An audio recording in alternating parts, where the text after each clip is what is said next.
How can you be closer to God?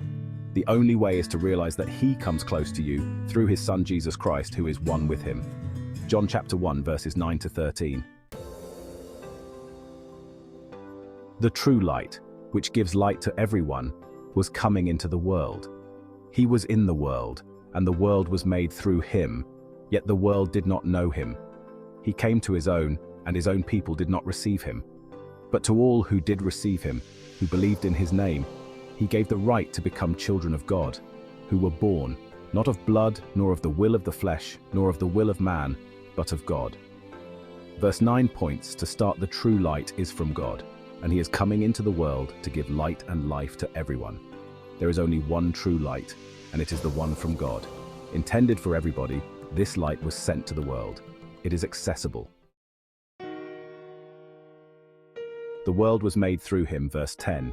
God made all things through His word. You and I are made through Him. But many people did not recognize Him. They couldn't recognize God amongst them.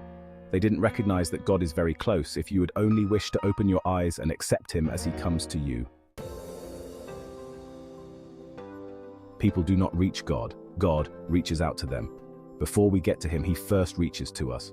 But people either do not want to reach Him, or they want to reach Him in their own way.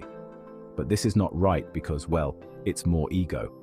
We need to admit that He reaches us and we accept Him, and then we stretch towards Him and achieve more of Him in our life. He came to the world, but the world did not accept Him.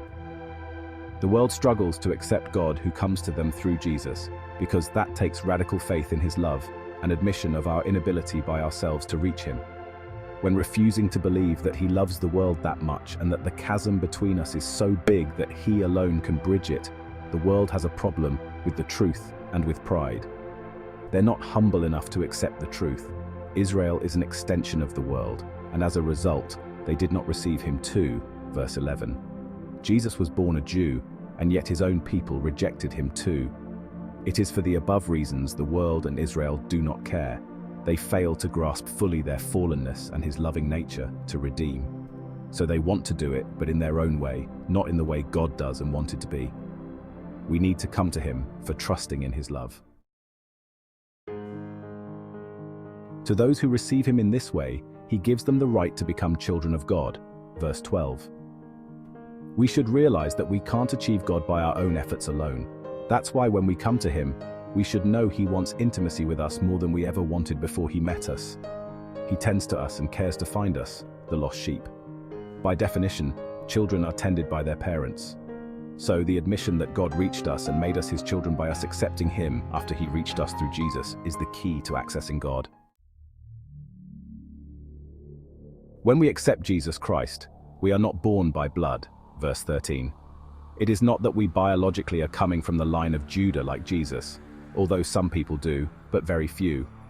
We do not come by the desire of the flesh, which does sinful works. Our flesh can't make us children of God, who is perfect. We don't come from the desire of man for his woman, which is good and normal. But we are not born this way. We are born spiritually by God. He comes to live in us, and our spirit is revived by His. They become one. Say with me, God, not me, but You sought me and found me. I respond to Your love, and through accepting Jesus, I become a child of God. I am close to You because of Him. I want to obey Him. Amen.